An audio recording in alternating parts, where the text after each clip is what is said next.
Fetal ascites seen in a 21-year-old primary gravida at 28 weeks of gestation who presented with abdominal distension and respiratory difficulty. Now let's go through a few causes of fetal ascites and see whether we can find the probable cause in this patient. Immune, unlikely because the patient is Rh positive. Structural heart defects like hypoplastic left heart syndrome or Epstein anomaly, difficult in this case to make out. We shall see the video shortly where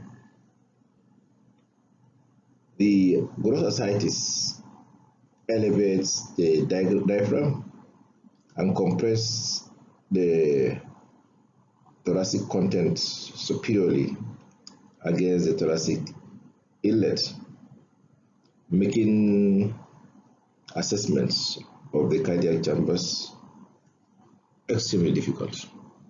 Hematologic, especially severe anemia, here in case of maybe parvovirus infection. Meconium peritonitis is unlikely because the content is clear. Touch complex touches including syphilis, callous ascites, chromosomal and genetic anomalies like Down syndrome, Nonon's syndrome, where chromosomal microarray or whole exome sequence may be required but unfortunately not available in country, and idiopathic causes. So let's look at the video.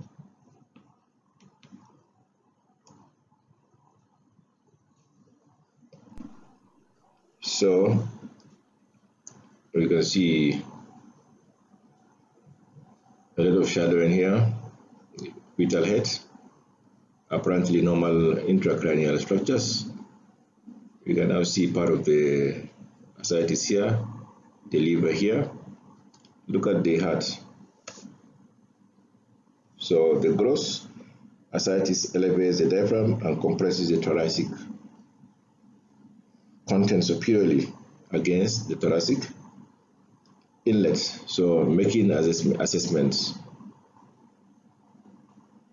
of the thoracic cavity difficult. So this is all one can make out of the chest. Where are the lungs? Which part of the cardiac chamber is this? Difficult to make out. So it's difficult to say whether it's a congenital heart disease that is responsible for the heart drops in this patient. So you see the liver here. So this one is apparently normal. So at least we can rule out hemangioma here as a cause of heart drops. Part of the ascites here. Look at the scalp edema.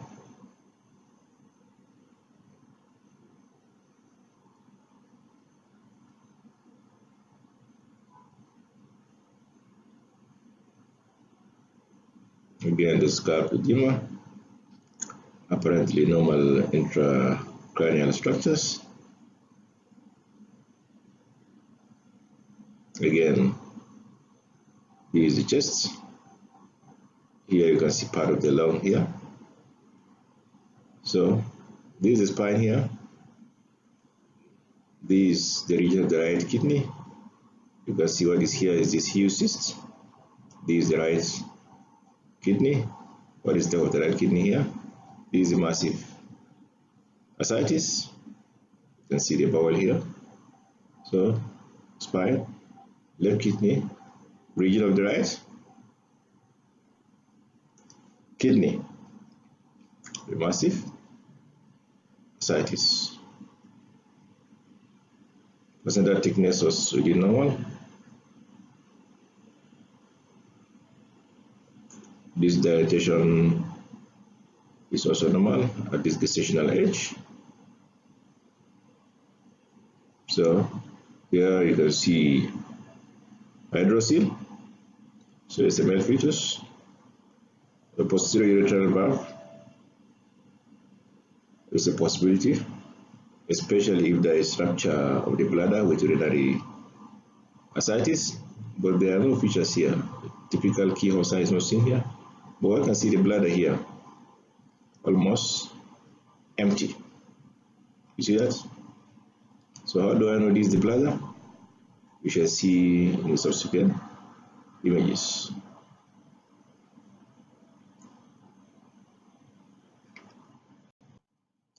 So here again, you see the liver, ascites. These all one can see with the heart.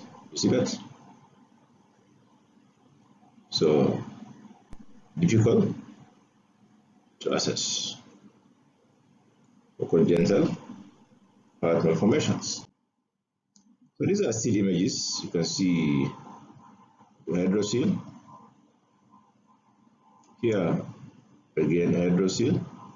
And look at this internal iliac surrounding the bladder. So that's why I confirmed that this is the bladder because of the internal iliac vessels encircling the urinary bladder.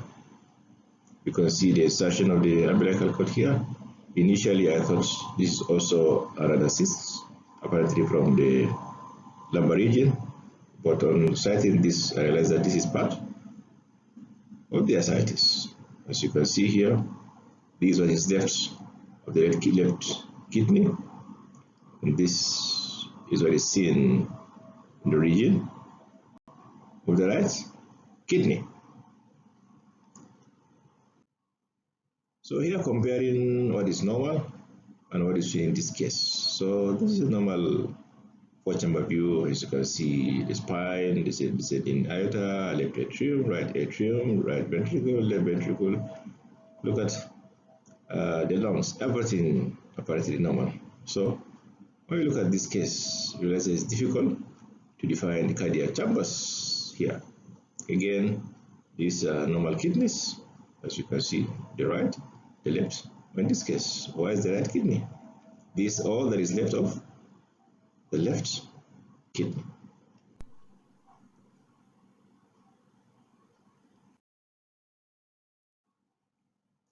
So again, comparing this with another case, here you can see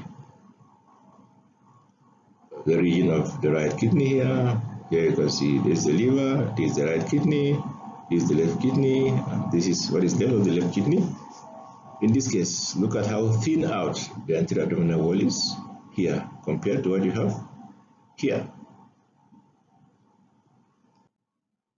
Again, look at the internal iliac vessels surrounding the bladder here, and here you can see almost empty bladder, but confirmed that this is the bladder because of the presence of these internal iliac vessels encircling the urinary bladder. So you can see the live image, the massive ascites. Of course, the fetus died in the early neonatal periods. Thank you very much for listening.